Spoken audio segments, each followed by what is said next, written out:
Our leaders, some of our great institutions, are failing us. Why? In some cases, it's because they're bad or unethical. But often, they've taken us to the wrong objectives. And this is unacceptable. This has to stop. How are we going to correct these wrongs? How are we going to choose the right course? It's not going to be easy. For years, I've worked with talented teams, and they've chosen the right objectives and the wrong objectives. Many have succeeded, others of them have failed. And today, I'm going to share with you what really makes a difference. That's what's crucial, how and why they set meaningful and audacious goals, the right goals for the right reasons. Let's go back to 1975. Yep, this is me.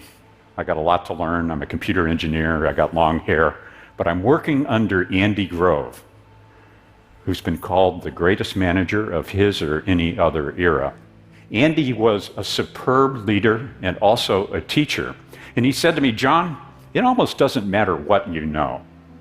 Execution is what matters the most. And so Andy invented a system called objectives and key results. Kind of rolls off the tongue, doesn't it? And it's all about excellent execution. So here's a classic video from the 1970s of Professor Andy Grove. The two key phrases of the management by objective systems are the objectives and the key result. And they match the two purposes. The objective is the direction. The key result has to be measured, but at the end you can look and without any argument say, did I do that or did I not do it? Yes, no. Simple. That's Andy. Yes, no, simple. Objectives and key results, or OKRs, are a simple goal-setting system. And they work for organizations, they work for teams, they even work for individuals. The objectives are what we want to have accomplished. The key results are how I'm going to get that done. Objectives, key results, what and how. But here's the truth. Many of us are setting goals wrong, and most of us are not setting goals at all. A lot of organizations set objectives and meet them. They ship their sales, they introduce their new products, they make their numbers. But they lack a sense of purpose to inspire their teams. So how do you set these goals the right way? First, you must answer the question, why? Why? Because truly transformational teams combine their ambitions to their passion and to their purpose, and they develop a clear and compelling sense of why. I want to tell you a story. I work with a remarkable entrepreneur. Her name is Jeannie Kim. She runs a company called Nuna. Nuna is a healthcare data company. And when Nuna was founded, they used data to serve the health needs of lots of workers at large companies. And then 2 years into the company's life, the federal government issued a proposal to build the first ever cloud database for Medicaid. Now you'll remember that Medicaid is that program that serves 70 million Americans, our poor, our children, and people with disabilities. Nuna, at the time, was just 15 people, and this database had to be built in 1 year. And they had a whole set of commitments that they had to honor. And frankly, they weren't going to make very much money on the project. This was a bet your company moment, and Jeannie seized it. She jumped at the opportunity. She did not flinch. Why? Well, it's a personal why. Jeannie's younger brother, Guy Mong, has autism. And when he was 7, he had his first grand mal seizure at Disneyland. He fell to the ground. He stopped breathing. Jeannie's parents are Korean immigrants. They came to the country with limited resources, speaking little English. So it was up to Jeannie to enroll her family in Medicaid. She was 9 years old. That moment defined her mission, and that mission became her company. And that company bid on, won, and delivered on that contract. Here's Jeannie to tell you why. Medicaid saved my family from bankruptcy, and today it provides for Gimong's health, and for millions of others. Nuna is my love letter to Medicaid. Every row of data is a life whose story deserves to be told with dignity.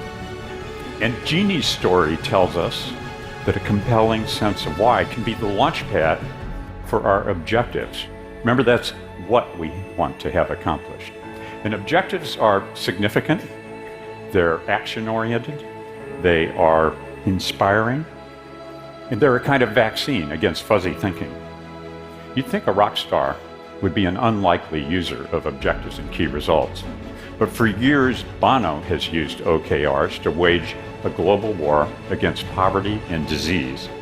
And his one organization has focused on two really gorgeous, audacious objectives. The first is debt relief for the poorest countries in the world. The next is universal access to anti-HIV drugs. Now, why are these good objectives? Let's go back to our checklist. Significant? Check. Concrete? Yes. Action-oriented? Yes. Inspirational? Well, let's just listen to Bono. So you're passionate? How passionate? What actions does your passion lead you to do? If the heart doesn't find a perfect rhyme with the head, then your passion means nothing. The OKR framework cultivates the madness, the chemistry contained inside it. It gives us an environment for risk, for trust, where failing is not a fireable offense. And when you have that sort of structure and environment, and the right people, magic is round the corner. I love that. OKRs cultivate the madness, and magic is right around the corner. This is perfect. So, with Jeannie, we've covered the whys. With Bono, the whats of goal setting. Let's turn our attention to the hows. Remember, the hows are the key results. That's how we meet our objectives. And good results are specific and time-bound. They're aggressive but realistic. They're measurable and they're verifiable. Those are good key results.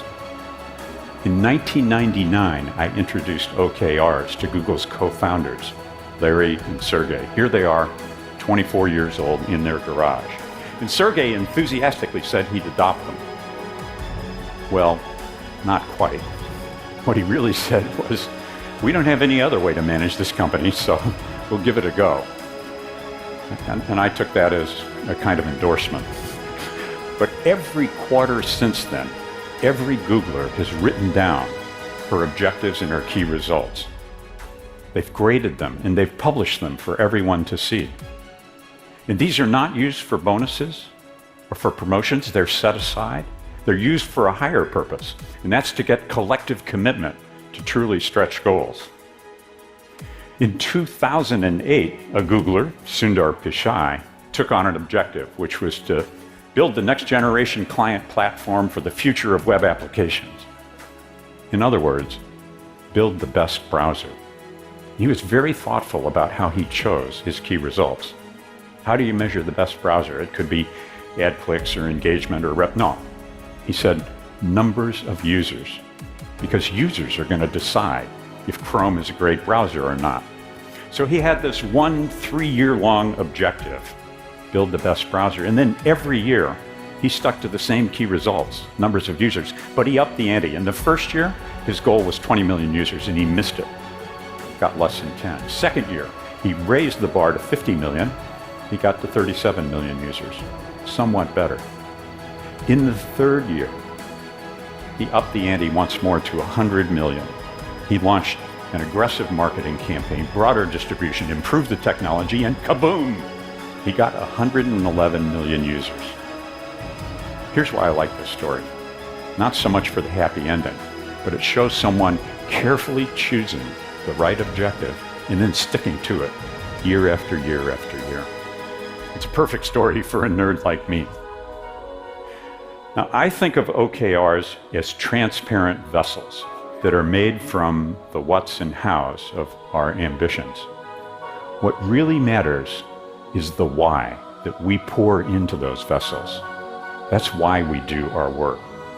OKRs are not a silver bullet. They're not going to be a substitute for a strong culture or for stronger leadership. But when those fundamentals are in place, they can take you to the mountaintop. I want you to think about your life for a moment. Do you have the right metrics? Take time to write down your values, your objectives, and your key results. Do it today. If you'd like some feedback on them, you can send them to me. I'm john@whatmatters.com. If we think of the world-changing goals of an Intel, of a Nuna, of Bono, of Google, they're remarkable. Ubiquitous computing, affordable healthcare, high quality for everyone, ending global poverty, access to all the world's information. Here's the deal. Every one of those goals is powered today by OKRs. Now, I've been called the Johnny Appleseed of OKRs for spreading the good gospel according to Andy Grove. But I want you to join me in this movement. Let's fight for what it is that really matters. Because we can take OKRs beyond our businesses. We can take them to our families, to our schools, even to our governments. We can hold those governments accountable. We can transform those informations. We can get back on the right track. If we can and do measure what really matters. Thank you.